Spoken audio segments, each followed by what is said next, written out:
আসসালামু আলাইকুম রহমতুল্লাহি ওয়া বারাকাতুহু।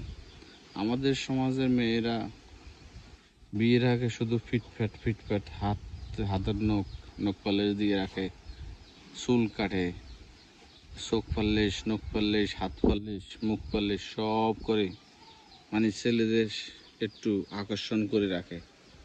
মা বাবা এরকম করে রাখে, কিন্তু তাই সে যে নিজের বাপের বাড়িতে দুই একটা ফল গাছ লাগাবে, দুই একটা হাঁস মুরগি ফেলবে, গরু ছাগল ফেলবে, লেখাপড়ার পাশাপাশি কিনবে, লেখাপড়া ভালো করে সে একটা চাকরি করবে, এগুলো হারাম, কিছুই করে না, সমাজের জন্য ধ্বংস।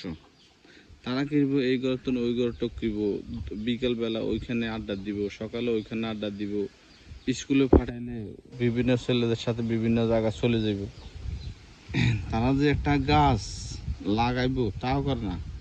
ছেলেরা আসলে দুনিয়া যদি মা বাবা গরিব হয় তাহলে তারা বিভিন্ন ধরনের সেক্টরের কাজ করে, যেমন গরু ছাগল পালে, পাশাপাশি ইলেকট্রিক কাজ করে, পাইপ ফিটের কাজ করে, পাশাপাশি কেউ কৃষি কাজ করে, কেউ শুধু কৃষি কাজ, পাশাপাশি মাছের ফিশারি, পাশাপাশি গরু ছাগল এগুলো নিয়ে ব্যস্ত থাকে। এক একজনে এক এক মানে সেক্টরে থাকে।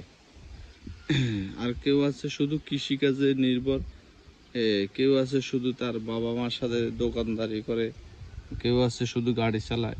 এক একজন যে যে পেশাতে মানে নিয়োজিত থাকে, যেটা করলে তার আয় হবে, সংসারে হেল্পফুল হইব, ওইগুলো করে। কিন্তু মেয়েরা কিছুই করে না। তারা এই সমাজে আগে দেখলাম আমি আর ছোটবেলা বা আর 10-15 বছর 20 বছর আগে, তখন দেখতাম তারা বিভিন্ন ধরনের বিছান তৈরি করতো, শীতল পাটি তৈরি করতো, তারা বিভিন্ন ধরনের মোয়া বাঁশ দিয়ে তৈরি করতো, তারা ঘরের আসবাবপত্র বিভিন্ন জিনিস তৈরি করতো, তারা ঘরটা গোছায় রাখতো, তারা বিভিন্ন ধরনের ঘরের ভিতরে ফুল তৈরি করতো, কাপড় দিয়ে, পুরানা কাপড় দিয়ে বিভিন্ন জিনিস তৈরি করতো, তারা বিভিন্ন টুপি তৈরি করতো, তারা রুমাল তৈরি করতো, তারা বিছনা চাদরের আর্টিস্ট করতো, তারা ওয়াল ক্লথ, তারা যে টেবিলের উপর দেয় ওগুলা দিয়ে ফুল টুল দিয়ে আর্টিস্ট করে।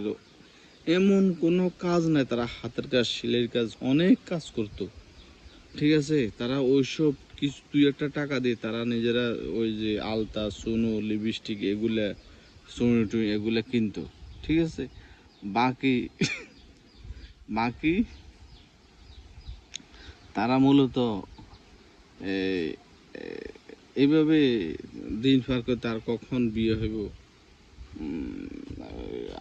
এইসব চিন্তা জানতা করতো, তারা কীভাবে ভদ্রভাবে চলবে, কীভাবে সমাজের মানুষে তাকে ভালো বলবে, তার বাড়ির মানুষ ভালো বলবে, প্রতিবেশী ভালো বলবে, তখন তার বিয়ে হবে। আর এখন বর্তমানে কালচারটা চেঞ্জ হয়ে গেছে। এখন বর্তমানে মেয়েরা কোনো কাজ করে না, শুধু মোবাইলে সেটিং করে, স্কুলে যায়, স্কুলে ফাঁকি দেয়, স্কুল থেকে বিভিন্ন জায়গায় চলে যায়, কোনো গাছপালা লাগায় না, নিজের বাড়িতে লাগায় না, বিয়ের পরে স্বামীর বাড়ি যায় না। এরপরে দেখা 3-4 লাখ টাকা কাবিন হইলে তারা বলে যে তাদের জামা কাপড় দেয়নি, এই দেয়নি, ওই দেয় নাই, এগুলো বলে বইলে। এরপরে তাদের ডিভোর্স হয়ে যায় কদিন পরে, ঝগড়াঝাটি লাগে, তাদের ডিভোর্স হয়ে যায়, একটা উচিলে ডিভোর্স হয়ে যায়।